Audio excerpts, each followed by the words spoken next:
causing mass discussion. Can't you see them dad boys are casting? Testing competition on their podcast mission. Never know what you get. It's chaotic precision. If you don't know, you better find out the dad pack. Are here to prove a point. We three kings just believe that you don't want to tussle with them. This show is thunder. Subscribe and tune in, and you're laughing to the very end. Don't turn your back on the dad pack. Don't turn your back on the dad pack. Put the kids to bed. Dad's home. We are the DWO podcast, representing the dad world order. I am the handsome head of household, Mr. Magnificent Mike Martin. And with me, as always, the rest of this patriarch pack. We have the big bad bearded daddy. He is Big Rig Eric Murphy. Honk if you hear me. Let's go. It's Big 10-4, buddy. And he is the perpetual mid-carder and the two-time world record holder. He is the wrestling t-shirt guy, Bo Cephas. Cowabunga, indeed. It is day 1026. I got a genius Lanny Poffo shirt on today. Wow. There you go. Heck yeah. Well, as Mr. Magnificent said, we are the DWO podcast, and tonight we have with us a very special guest. He is the Chief Potassium Enthusiast. I believe I'm saying that correctly. The Young Professor of the Savannah Bananas, Matt Graifer. Did I say that correct? Did I pronounce it correctly? You nailed it. Yes. Let me tell you something, brothers. It's too sweet. Good to be here, fellas. Thanks for having me. Yeah. Hey, how the heck are you, man? Thank you so much for being here. Really good. It's been a good season, and I know we've had this on the books for some time, so I'm excited to sit down with you guys and chop up some wrestling, some banana ball. And those are my two worlds. So absolutely excited to be here and chat with you. So first off, let's get a little let's learn a little bit about you. I know you're a dad. How many kids you got, and how old are you? So I have 4 kids, ranging in ages from as young as 10 and as old as 18. My oldest son is off at college. He is in his freshman year of college. He's up at a military college up in Vermont. I am based out of Florida. I've got 2 boys and 2 girls. So I dad hard and work hard too, and that's just kind of the sum of all parts of life for me. So I've been looking you up a little bit, and I've seen you've got a history in wrestling and baseball. But before we get into that, I got to know with this whole World Tour 24, how is traveling like that been for you? Has it been a rough balance to find with your family? Are you able to make it work, or how is that for you? We make it work, but yeah, it's tough. I mean, you guys are big wrestling fans, and anybody that is, even below the surface, when you start reading about these guys' lives and how life is on the road for them, I've gotten a real taste for that the last 2 years in particular. In 23 and in 24, we've toured and hit over 20 states each year, and the tour started in early February and literally just wrapped up a couple of days ago, and we still have one more game on the calendar in a couple of weeks in November. So it is a tough balance. I can understand why this is a young man's game. I kind of started life backwards. I started doing this after I was already a dad and already established a husband. My poor wife and kids, the dude they have now is not the dude they signed up for when all this started. So yeah, it's hard, and I'd be lying if I said we haven't had our struggles or finding the balance. But now we're in the off season, so everything's feeling pretty good now. I'm sure. Give me a couple more days, I'll start messing things up around here because they're just not used to having me around. I'll probably screw everything up for them. When do you want on the road again? Yeah. Oh, if you think I have daughters, teenage daughters, if you think I don't hear that already, Right. I just want to bring. Go ahead. I was just going to say, do you get with the teenage daughter thing? Do you get them, using the I guess teenage slang and stuff like that? Do you ever hit them with it and they get really embarrassed by it? Oh, it takes a lot for my kids to get embarrassed with me. I was a high school teacher up until a little over a year ago, so I was up on all the lingo anyway, and using it, and I use it. I mean, as someone that works in entertainment and with a youth audience, we have a lot of like kids and teens. We're exposed to that language and use it anyway. You guys have probably seen photos of how I dress. It's going to take a lot for me to embarrass the people in this house. They're pretty used to it at this Dude, point. I mean, that's what I'm saying. Your kids have to know that you are the chief Rizzler of the Savannah Bananas. Like, that's just my 12-year-old son would like to hear that. He'd probably be like, "Oh, nah, bro, nah." Yeah, just tell him you've got that skibbity Riz and you're definitely Ohio Sigma. I think that's something. There it is. Yeah, that checks all the boxes. Yeah, that's right. Yeah. So yeah, man, it's definitely a balance. It's been a balance for us as well. I mean, just doing this wrestling podcast because it takes away from our family, and we go and do these conventions. Sometimes it'll have us gone all weekend, and we feel the stress with just the weekends. I can imagine being gone a week or two at a time, or I'm going here, I'm going there, I'm going here. You still need to talk to them about what's going on at school, and it's a balance that's rough to find out, especially like you said that you were an established dad before all this happened. So it's like trying to be like, okay, babe, I'm going to go chase this dream and this career here, but you're going to need to pull extra weight here with the kids, and it's delicate balance, man. It takes a lot of work to get through it. And a good woman. Well, yeah, I was gonna say I'm blessed as heck, man. Like my wife is awesome, and I mean she's a teacher too, so she's got to deal with nonsense from teenagers all day, every day, and then she comes home, and we've got 4 kids, and that's its own can of worms. And then you pile on the fact that I'm not there quite a bit. Yeah, she's got a very, very full plate, and she handles it well. Sometimes better than others, and I think she'd be the first to admit that. But we just look to work and keep it all together. But yeah, it's not easy by any stretch of the imagination. But at this point, I will say at least it bears fruit, and I don't. That's not a banana pun. Like now, this is what I do for a living. There it is. When I first started out, I started hosting live trivia nights in 2015, so almost 10 years ago. And that was just to make extra money. I was in between professor jobs at the time and was in a crappy sales job and needed to make a little extra cash. And I always liked playing trivia and I always wanted to do it. So that's how I started in entertainment. And so I would work all day and then I would do a couple nights a week doing trivia. And then from there, I started in pro wrestling and arena football and boxing and MMA and just stringing all these things together. And especially early on, I mean, you guys are working conventions. You're working with a lot of indie guys. Yeah. When you're starting out, the paydays aren't there. When I say they're not there, I mean, a hot dog and a handshake is generous sometimes compared to what you get. It's exposure. It's free. Yeah, you're spending money to be there essentially, just between gas and travel and all that. And that was the reality of things for a while. And that I feel like in some ways was a little harder than now, because even though I would come home, I'm sacrificing time. It's brand new. And for what? I mean, there were literally shows where there were 5 people in the audience. And I was doing then for those 5 people what I'm doing now for 45,000 people. And just trying to just grind and make it. And there were times early on where my wife was really looking at me like, what are you doing? Like, you're not here and you're out screwing off all weekend with this nonsense that you're doing. And it's not showing it. At least now, bills are paid.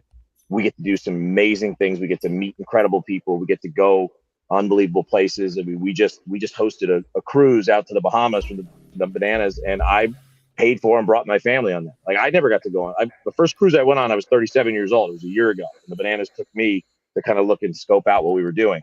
So I got to take my wife and kids, and I'd say it doesn't necessarily fill the complete hole that's left when I'm gone, but the fact that they get to come on some of these trips and go to some of these places, it does make a difference. I think it helps a lot because it's not all for nothing, and I don't have nothing to show for it. I've got something pretty cool to show for all the work that's being put into doing.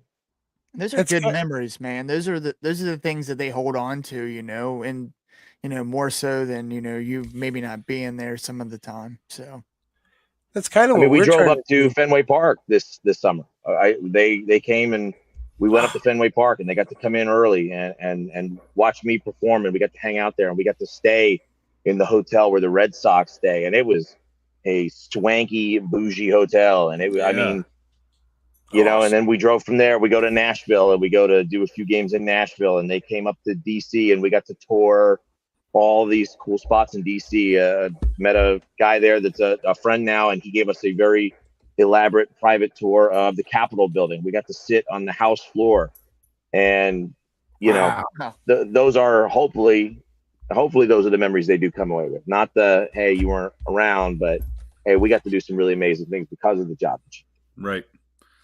I definitely think we try to do that too. Obviously, we're not traveling as much, but we're going to shows and stuff like that. And the ones that we do get to bring our family to, that they agree to go with us. Like I bring my daughter; she's 8. She'll be 9 in November.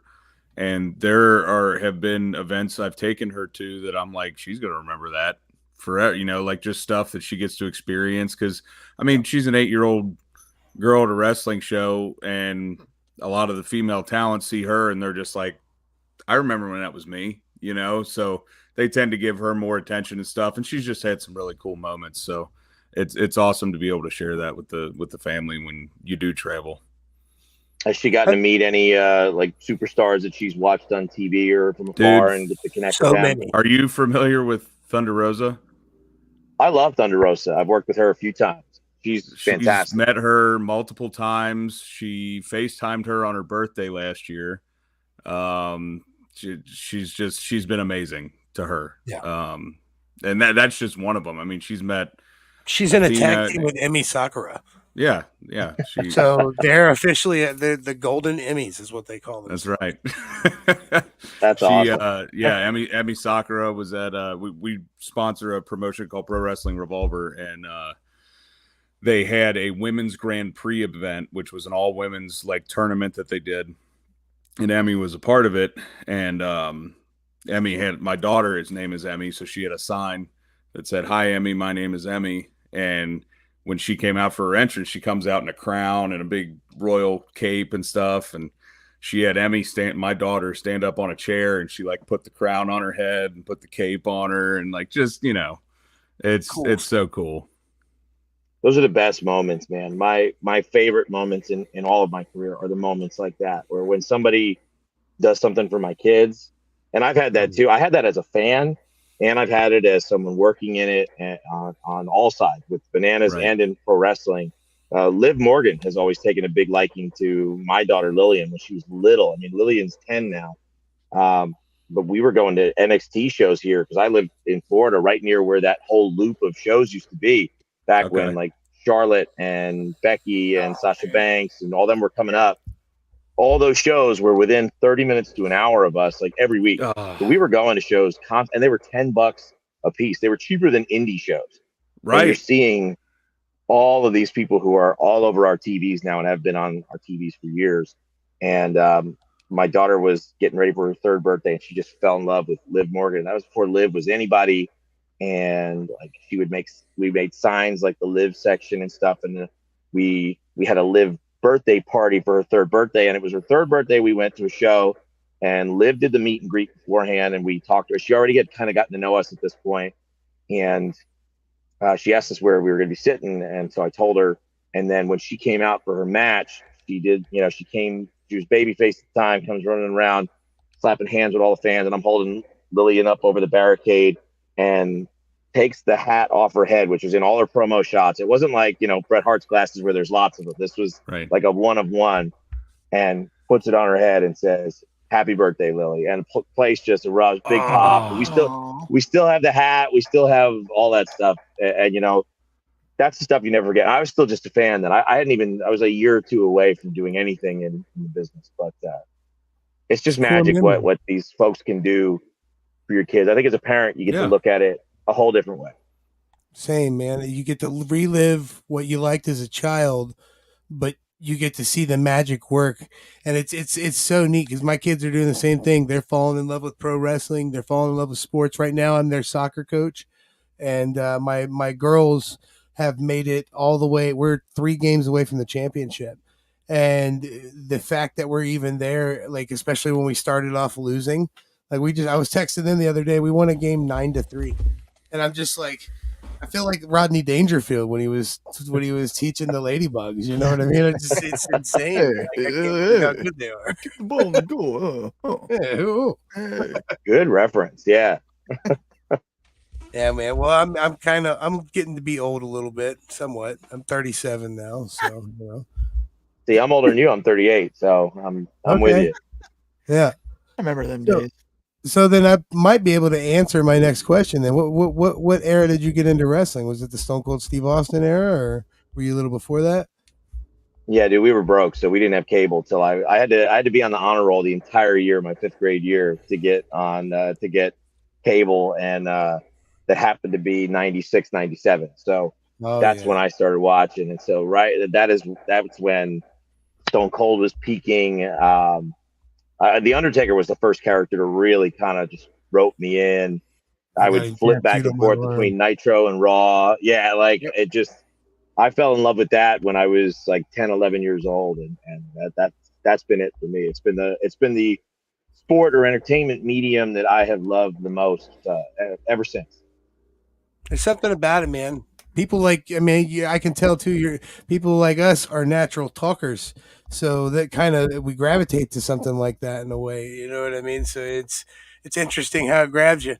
I was able to go. My first major event that I remember going to was the Royal Rumble of '97, and that was when Austin won in San Antonio. I grew up in Texas, so the magic was for sure back then, and I feel like it's back now. I mean, my kids.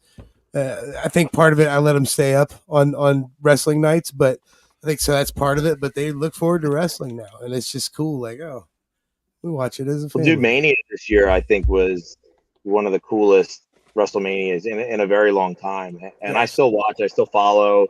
Not weekly like I used to. I still read what's going on. I follow along on Twitter. That's how I get everything now. But this year's WrestleMania was next level, and my son, my 12-year-old, he's probably the biggest fan actively of wrestling these days. So whatever I miss, he keeps me up to speed on. But he's a big Cody Rhodes guy. Yeah. He just always keeps me in the loop of what's happening. That was my 6th Mania. I was pretty excited to be there for that one. That one, the whole weekend was pretty Did you awesome. hit both nights? Oh yeah, I got to get. I got to you get. gotta show him the videos you got. I got to. First of all, do you know his gimmick? No. So I have the world record for going the most consecutive days wearing a pro wrestling T-shirt. Right. So I've been going 1,023 days. Do we have that video in there? Let me see if it's in here real quick. I'll put it in here. Do you do while a we photo keep every talking. day, like and have like a time lapse of them? Well, yeah, I've got a time lapse of all like the 1,000 days all rolled in together when I reached 1,000 days. But either way, I got to end up at a party at WrestleMania in Philly, and Ric Flair was there, and I got to do my shirt video, which I have to do every day and put it in so Guinness can verify that it's time stamped and whatnot. Right. But I got to do a video with Ric Flair, and then he proceeded to give me a beer and get drunk. I got to get drunk with Flair. And here's the video real quick. I'll see if I can. All right, what up, y'all? This is April 6, 2024, and it makes it my daughter's birthday and day 827 of my world record setting streak.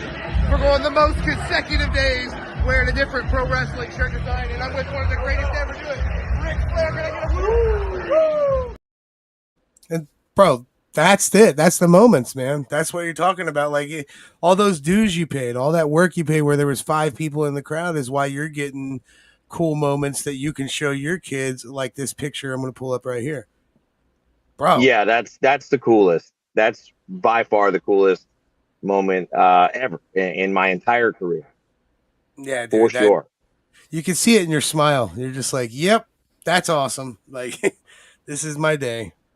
Oh, dude, So the way what- that the whole day came together was a pretty wild affair.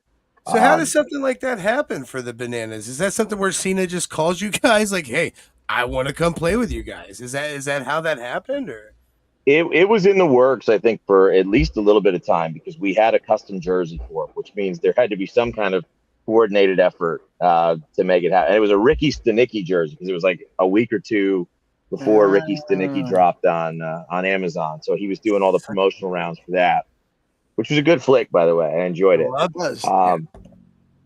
But it was very hush hush. We don't like to spoil anything about our guests, even to us. When I say hush hush, I mean we didn't know. Like our owner knew, Jesse, he knew, and maybe a tiny handful of other people.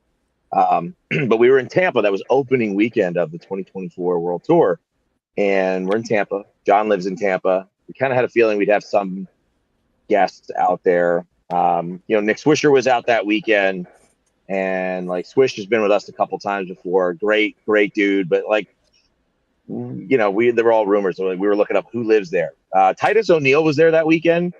He was up in a box. Like he never came down. I didn't get to meet him or anything, but like our mascot met him. And I think Carl Anderson was out at one of the games that weekend. So like people were there, but Cincy boy. Yeah. And Saturday night, there was a little bit of whispering internally that Cena might be coming. And I had heard like one of the security guards said something about it for the next day.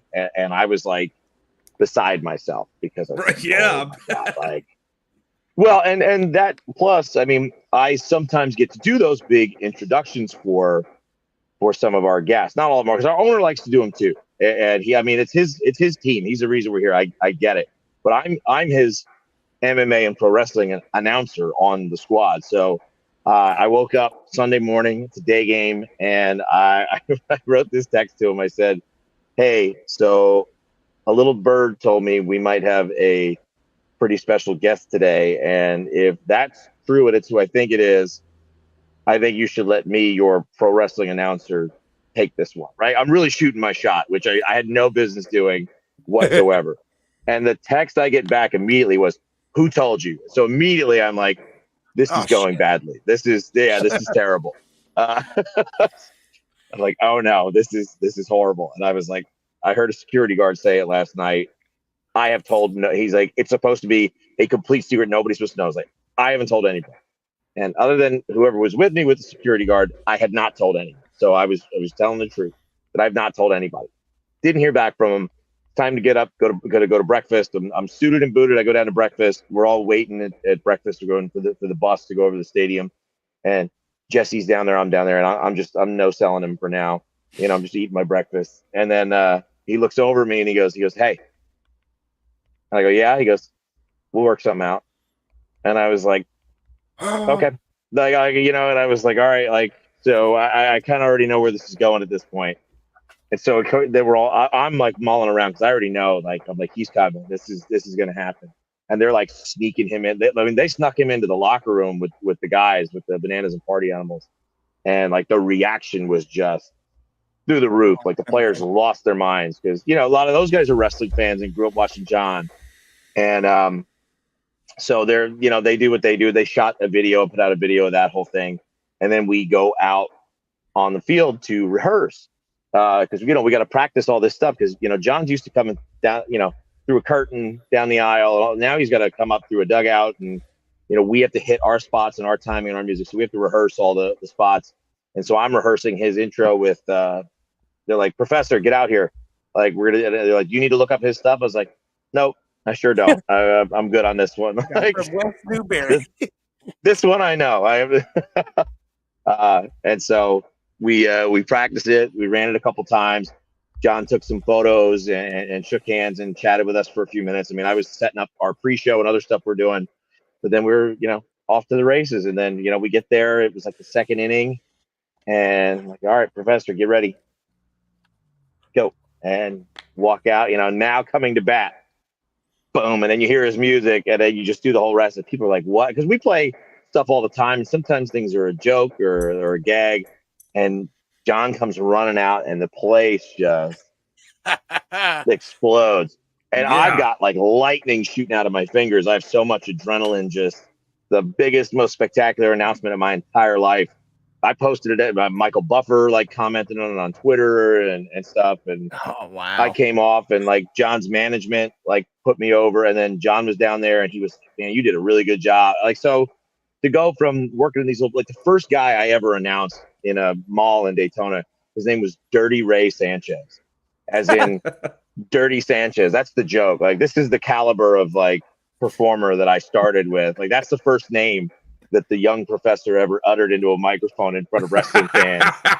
And so to go from that to a guy who I think is legitimately one of the top performers ever of all of it in the entire history. Yeah, absolutely.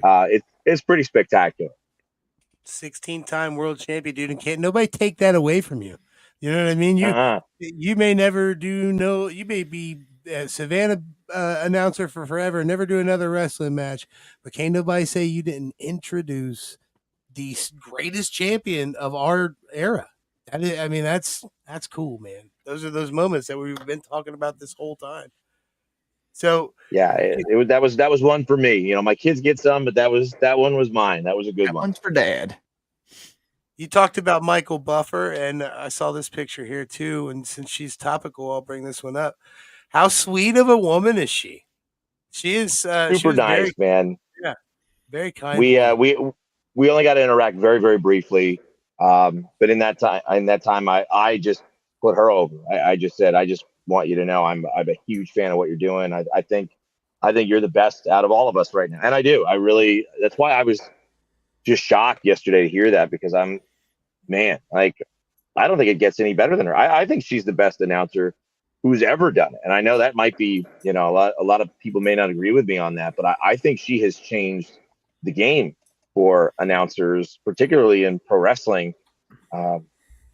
Above anybody puts her else. own little spin on it. You know what I mean? She kind of, which I would say too, like Justin Roberts has his moments. The AEW announcer he'll announce somebody and he'll add a little something extra in there. But Samantha Irvin, like just with her, the way she says things, and obviously she got really over with her, you know, reaction videos when stuff's happened. Like she changed, she adapted to, you know, oh, hey, social media is a big thing now.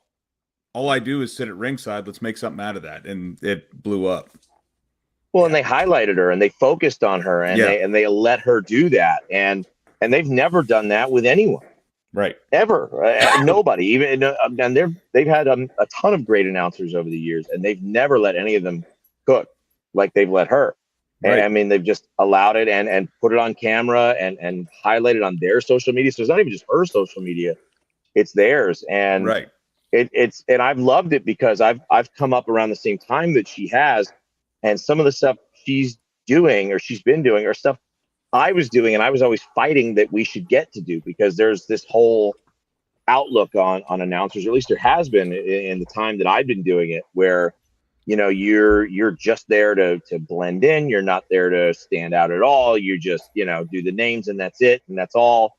And I've completely disagreed with it.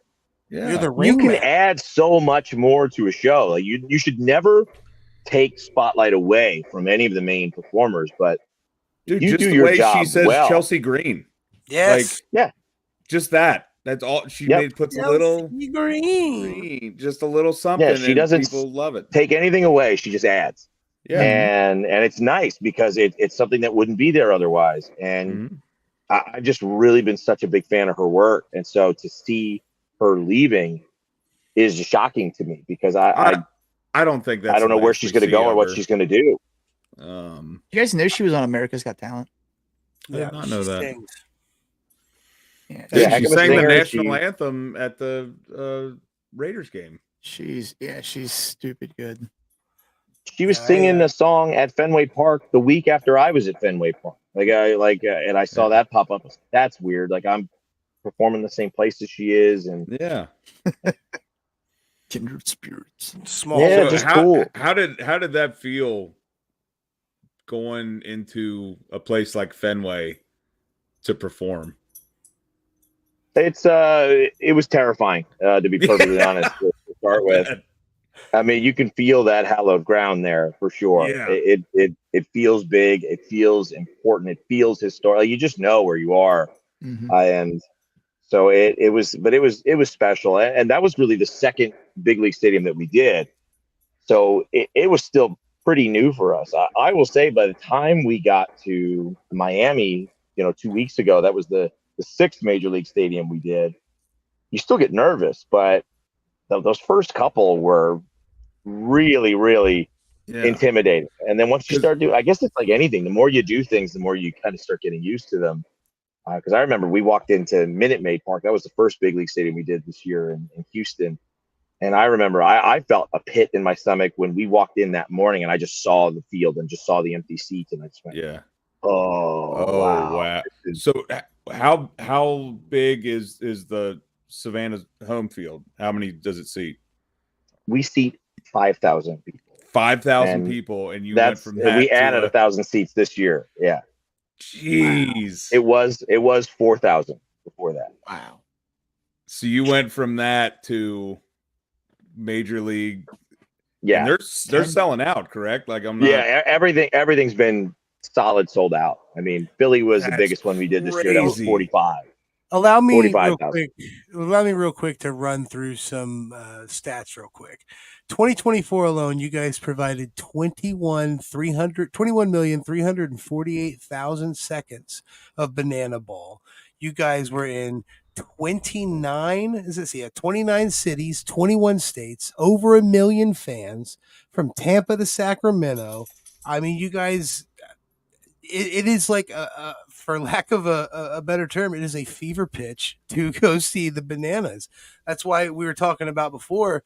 Anyone in our area, these guys are coming in June. They're coming to the Great American Ballpark, but you need to get right now. I mean, you've got what you said, 8 days left because November 1st, entering the lottery to get these tickets will be closed. And there's only you've got 9 days from now because through Halloween to get on and get your emails on and get your husband, your wife, and your mom, your uncle, your cousin, get everybody to sign up because. I mean, like I said, last year we had 3 million people on the waiting list just to find out about the tickets for this year. Well, now the lottery's open. You got to get in because we select the names about 2 months before the show. And even then, like if you don't get on and get them as soon as that window's open for you, even if you're in the lottery, like, hey, you're in the lottery tomorrow at 9:00, you have to get on and go. And if you miss it, they sell out. They all sell out. And then they're going to be on a resale site for $1 gazillion. Oh, it's horrible what people are doing. Yeah. Somebody on the cruise was telling my wife that their family somewhere, I forget which city they were in, they were paying $900 a piece for tickets, which is, it's just awful. We can't stand that. I mean, we're doing everything we can to combat it. Our tickets don't go through Ticketmaster. They don't go through any of that. Our tickets are $35 for most stadiums that we play at. This year at big league parks, I think the cheapest ones in the upper decks were 40. I think we had 40, 50, 60. $60 was the lower tier. If you were in our VIB and you got VIB tickets, I want to say they were around $1.20 a piece. So like for most people, the most that's a steal. And no fees, no taxes. No, none of the crap that sneaks up on you when you go to Ticketmaster, you're like, oh, $30, let me go get it. And then you pay another $30 in fees. Yeah. We don't do that. It's our ticket platform. We run it. And anybody that has us, that's part of our deal, is we control all the ticketing and it goes through our platform because that's what we built our relationship with our fans on. Our company is called Fans First Entertainment. And so anything that fans don't want, we don't do. And so we want to make sure we control the experience from top to bottom. I mean, the only thing we don't control is parking and concessions. And that's how these places make their money. And, they charge an arm and a leg for that. But that's where they get their say. The rest of it, we control as much of it as we can. That's awesome. That's really good to hear, man. Because, I mean, you very well could, charge out the butt with how popular it is. You know what I mean? But you're keeping it to a point where everybody can come see it. And I think that's awesome. That's great. Well, you guys are all dads. I mean, you've got varying size families. How much does it cost you to go anywhere, to do anything? Right. It's outrageous. There's nothing reasonable. There's nothing that you can go do. And you talk about going to even a Reds game. I don't know what Reds tickets and concessions and stuff cost, but I imagine you're paying through the nose to just go. To be fair, it's been a little low lately because everybody hates the team owner, but that's a whole nother podcast and a whole nother story. I'll tell you, Bengals games. So I had my girlfriend. She has a daughter, 12-year-old, who was like, "Oh, I really want to go to a Bengals game this year. I've never been to a Bengals game." And I was like, "Yeah, I'd love to go, but if all four of us go, it's gonna cost us upwards of $500 to go to a game." Because those tickets, I mean, you find tickets under $100, good luck. The tickets I have tickets for the Raiders and Bengals coming up. And I was looking at the value for my area, just browsing for the heck of it. And I could sell my tickets easy for $250, $300. And it's just like, wow, like that's so much. Yep. And we just, I get supply and demand. I understand it, but we're about fans. Like the reason we have full seats everywhere we go is because we care about our people. We want them there, and we want them to have an affordable time and not feel guilty and plagued by what they had to pay to get there. I mean, it's the worst. I mean, my family gets to do cool stuff because I work at these places. That's our perk. Because otherwise we couldn't afford it. Everything's too unreasonable. So we want to be a reasonable entertainment option and then really maximize the experience for people on top of it. That's awesome. In this day and age, being able to do that and provide entertainment at a reasonable price is you don't see it a whole lot. So it's awesome you guys are doing that. It's crazy. I think we're going to affect others. I really do. Hope so. I think we're already starting to. I think, and not just baseball. I think all of entertainment is going to stop and look at what we're doing, and I hope that it impacts and creates more change out there. Somebody needs to do something about Ticketmaster. That's all I'm saying. Oh man, you're not kidding. That shit. How old are the Bananas? The Bananas were born in 2015. Their first season was 2016, and they were a collegiate summer league baseball team playing in the Coastal Plain League in Georgia. It was like Georgia and the Carolinas where these teams were, and it was traditional baseball. Short summer. College players in between season off the wood bat league. This is where they would go to get more reps, get more at bats. Work on their stats and their other stuff in the summer before going back to school in the fall. And we were a traditional baseball team. We programmed all the entertainment around baseball. And so we had the Banana Nanas. We had all these other crazy characters. They started doing the all-you-can-eat food at Grayson Stadium. They started, all the fun stuff we're known for. But they did it in between at-bats and in between the innings so that we didn't lengthen the game too much. We just tried to make baseball fun. And then it's evolved. And they started thinking, well, what if we do this? What if we change the rules? And so Banana Ball was born. They played the first ever Banana Ball game in front of people in 2020. And then 2021, they did a one city world tour. They took it to the only city that I think if you're going to have a one city world tour, you should only take it to this city. And that is Mobile, Alabama. That is where they took it. Not where I expected. That's not where anybody expected, I don't think. That's before my time, but that's the year. That's the year I found out about the Bananas. Then the next year, we did the 7-city world tour. That's when I came on, and we hit 7 cities primarily in the Southeast, and then we did Kansas City, and then we went all in after that year. They won the Coastal Plain League championship for the final time, and left regular baseball, and we are all Banana Ball all the time. And we just announced that we will have a Banana Ball championship league effective 2026. So we added a 4th team. We added that 2 weeks ago. We just announced that. And now, the Tailgaters, Texas Tailgaters. Firefighters were before that. Yeah, Firefighters were announced last year, right heading into last year's offseason. So the Firefighters made their debut this year, and they played a bunch of games. And now we've got 4 teams, and they'll all play, and they'll all have headliner games too next year. So that means 4 completely different kinds of shows that are all Banana Ball. And then with 2026, we're going to add 2 more teams and have a league that'll be operating. God, that's awesome. So does it almost feel like, obviously growing up a fan of pro wrestling, you're like, this is kind of wrestling, but it's baseball. Like it's Oh, its own 100%. form of sports entertainment. You know what I mean? It's absolutely sports entertainment. I think that it's just a different flavor of it. Right. Wrestling is a little more entertainment than sports entertainment, whereas we're a little more sport than entertainment. Because I mean, that's the biggest thing. We always get comparisons to the Globetrotters, but the Globetrotters, it's a work. You go to a Globetrotters game, you know who's going to win. Right. The generals never win. Yeah. Whereas when the Bananas are playing the party animals and firefighters, like those dudes are playing. We script all the entertainment around what happens, and then we have situational scripting. Like if this happens, then we do this. If this home run happens, if there's a home run, then this is the celebration we do. If someone's hit by a pitch, this is what we're gonna do. There's gonna be a pillow fight out there. That's how we script our show. God, I can't even imagine being a player, dude. Like getting their brains like are that working.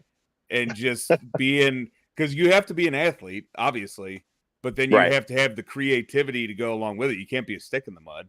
So it's all it is like being a good professional wrestler. Like, yeah, you got to be an athlete, but you got to cut promos and this, that, and the other. So yeah, it's cool seeing the parallels. Like they're not really crossing, but there's some parallels there. No, I think we're a lot more similar to the WWE than we are to the Harlem Globetrotters. Like whenever when I get to have this conversation, that's what I tell people. I think that's the closest model to us. And still it's very different, but I think that's the closest comparison you can draw is pro wrestling and banana ball. Yeah, that's awesome.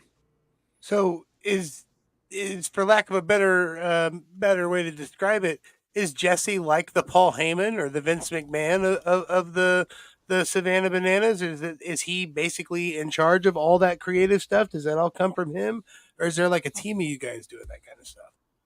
There's a team, but it really starts with him. I mean, he's the founder. He's our Steve Jobs. He's our Walt Disney. He's our P.T. Barnum. I maybe in the past would have thrown Vince McMahon in there. I don't know that I want to make those comparisons anymore. With everything floating out there. But he's the founder. He's the pioneer. He's the one that says he's the lightning rod for all of us to be there. It's him and his energy and his creativity, and he has been a magnet for the rest of us. I mean, I found out about it. I read his book, and I just knew I had to be close to it. I knew I had to find out about it. I lived 3 hours away from Savannah myself, but I was driving 3 hours for a hot dog and a handshake to work with Dirty Ray Sanchez. So. Yeah.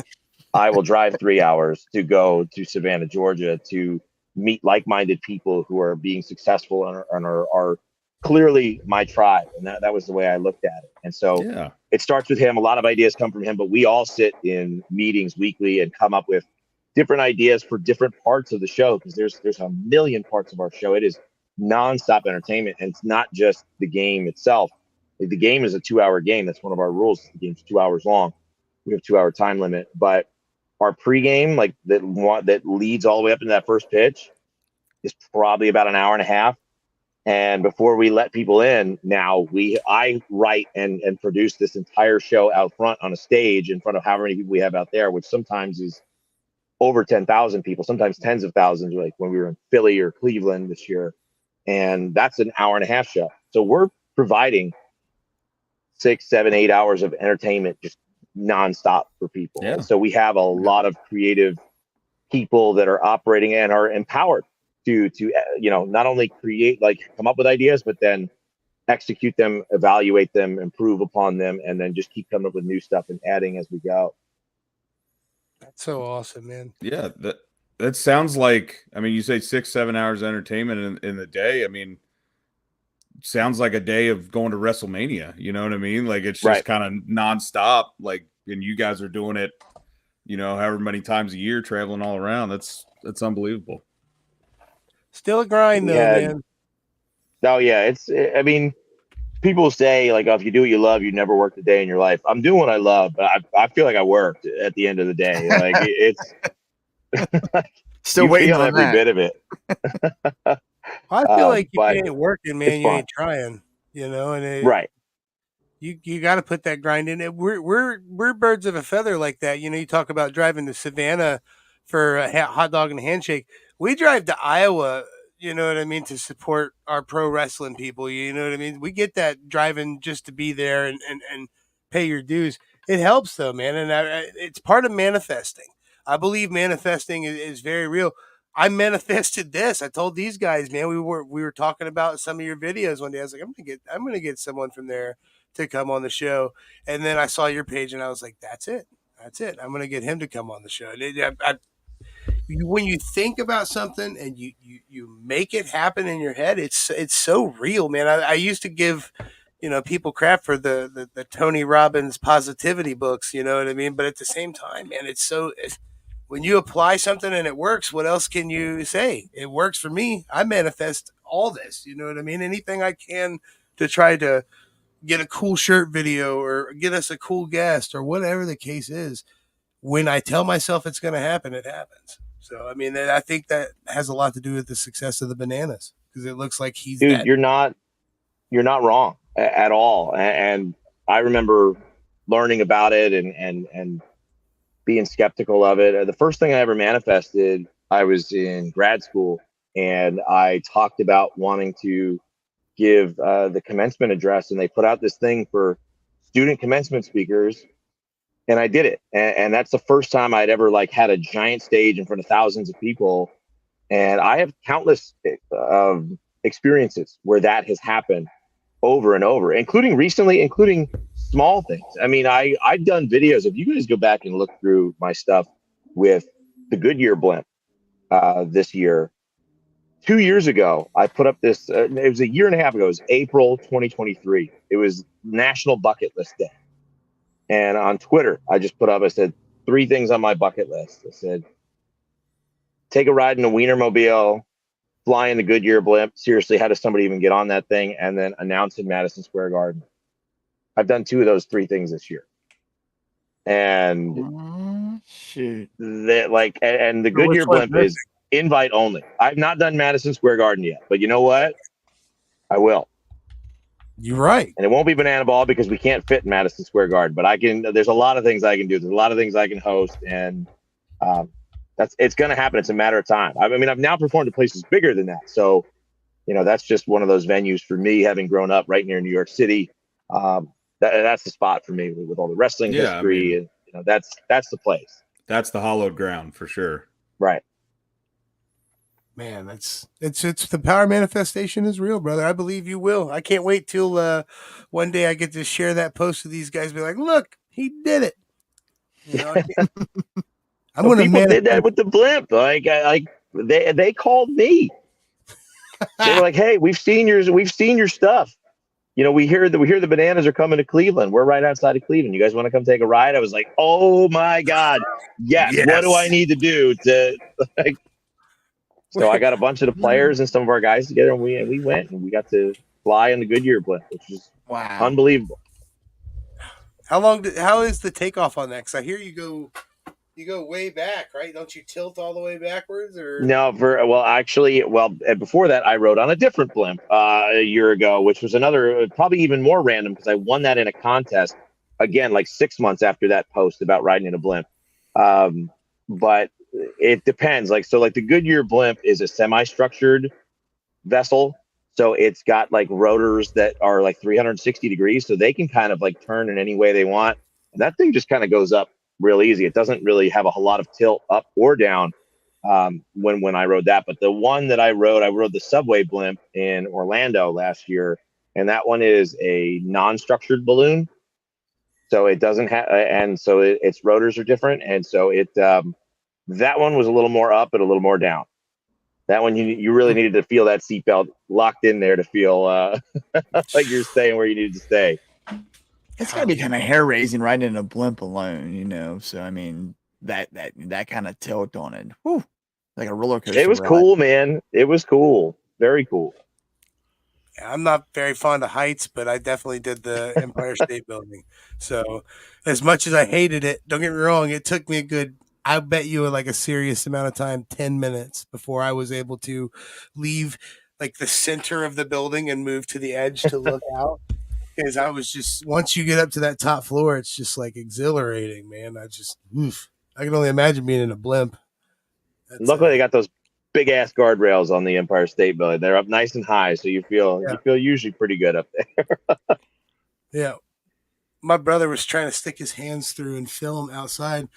And I was like, man, I know there's a net there, dude, but are you really going to risk your phone? They're not going to go get that for you. Like, Yeah, no. like you dropped Nobody's that. swinging We're down to in grab New it. York City. Like, what are you doing? But yeah, it was fun, man. So you got 18 cities planned. I'm going to manifest us shaking your hand and saying hi in Cincinnati. I tell you that much. We're going to make it happen somehow. We're going to every email that we possibly can get in this lottery. We're going to get us some tickets and go down there, man. It's going to be a cool time. I got to see it in my home stadium for sure. Is there a stadium that you're looking forward to seeing that's on the list? Yeah, I mean, like I said, Cincinnati is one, and not just because I'm just talking to you guys, but having been the host for the Daytona Tortugas, which is their low A minor league team. I worked with some of those guys who are now in the bigs at that stadium when they were really just starting out. So like Ellie De La Cruz, I worked with as he was coming up. So for me, I think there's a lot of like just personal satisfaction getting to perform at the lowest level for that organization and then go to the highest level. So Cincinnati's one. St. Louis is another one. I went to grad school in Southern Illinois, 20 minutes outside of St. Louis. I used to go to Cardinals games all the time. We would get like $5 bleacher seats, and Albert Pujols would be smashing home runs over us in the outfield. So that's another one. Pittsburgh, I've just heard wonderful things about that ballpark, so I'm excited to see that. Mm-hmm. And there's a lot, but and I'm a Mets fan, but we're playing Yankee Stadium, and it really doesn't get a whole lot better than that. Dude, that's when you think about it. I mean, you want to talk, I mean, Fenway, Yankee Stadium, those are places, I mean, you're walking on the same field as guys who are, immortalized, quite literally. Right. Yeah, it's got to be just the coolest feeling ever. With the respect. I remember. I remember. Part. Yeah, when we did Minute Maid, and again, like I'm not a big Astros fan, but I literally like do stuff on the dugouts. I remember standing on the dugout. I'm like, this is where Roman Reigns speared Baron Corbin. Like, yeah, I think I'm standing in that spot right now, talking to people. Like that happened here in 2020. Like that. This is the spot where that happened. Yeah. And so like I stop. I try to have those moments where I look around and remember where I am and think about all the cool and important and fun things that have happened. And I'm blessed, man. I the regular dude that doesn't come from money or privilege or any. I Dirty Ray Sanchez was the first name I announced. Right. All right, that's where I started. You come from where hard work, brother. Hard work, brother. Yeah, so I remember it's cool. My band, the first time we played Bogarts in Cincinnati, I'm not sure if you're familiar with the venue, but when I got up there and we got on the stage, my first thought was Prince played here. I'm playing on the same, my feet are walking the same stage that Prince walked, and I'm screaming to people, and I'm a huge Prince guy. So it was just a moment of like, whew. I hope you keep finding those moments, man, because you're sure knocking a lot of cool things off your bucket list, but there's plenty more you didn't even realize were on there. And I can't wait to see you experience more as the time goes. The future is crazy for the Savannah Bananas, man. I mean, you talk about being compared to the Harlem Globetrotters. I think the difference is the level of respect that you guys have. The Harlem Globetrotters, we know it's a work. We know it's a fix. Like you said, these guys are out there playing their butts off. Sometimes those trick plays, those behind the back catches, don't always, get caught. So there's a level of the high risk maneuver from wrestling. You know what I mean? But in the world of baseball, so it's pretty cool to see you guys put that high risk out there and succeed. We just need to get the Bananas on an episode of Scooby Doo now. You know what? Maybe.